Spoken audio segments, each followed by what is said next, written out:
Good morning, early birds. Grace and peace to each of you in Jesus' name. This is Pastor Logan coming to you on the 23rd of February, 2022. Uh, kind of an interesting day of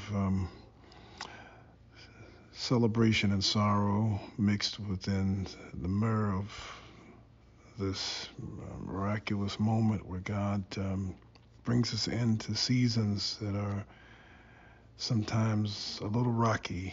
Uh, we are embracing and in the moment as we in our time of sorrow and yet again celebration for the transition of one of our own, Reverend Marie Davis. And in this early bird getting the word this morning with those who are on the line, we acknowledge the sovereign will of our God in that sacred space, a voice that was oftentimes, was every time, and many times vocal, present, available, fervent, faithful. And the word reminds us of the parable of Jesus in Mark 4 and the storm ceasing voice of Jesus in Mark 4. And then in Exodus 20, 39 and 40, with respect to the vestments of the priests and the preparation and completion of the garments and the tabernacle, and then the smoke that represented the presence of God, and the smoke that lifted and directed the children of Israel throughout the wilderness, and the means by which we are moved from place to place, and the presence of the Lord both calms our seas and directs our footsteps, prevents us from whatever was normative and the run of the day as we were expected to that which is unexpected. And yet we're constantly reminded of God's presence, whether things are happening or transpiring according to what we anticipate or absolutely something that takes us by surprise.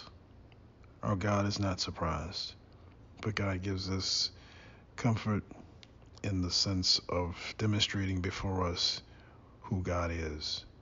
God is the storm calmer, and God is the one who directs our footsteps and brings us into places and interrupts the normative transferences of a day to bring us into new spaces, new sets of understanding and awareness of who God is. Our eyes are open and our sensibilities are strengthened and expanded. Our expectations are constantly heightened as we are exposed to ways in which God moves in mysterious ways. We're humbled, and yet we're hopeful, and we're challenged and chastised and chosen all at the same time. And so this morning, beloved early birds who receive this word today, be steadfast, unmovable, always abounding in the work of the Lord, following as God directs our footsteps, as God teaches and leads us. We are ever mindful of God's sovereignty and power to direct us and keep us in the various seasons into which God leads us. And in fact, God never leads us and leaves us. But where God leads us, God keeps us. And God goes before us. In Jesus' name. Blessed peace to each of you, early birds receiving the word today. May God keep you and strengthen you in Jesus' name. Peace.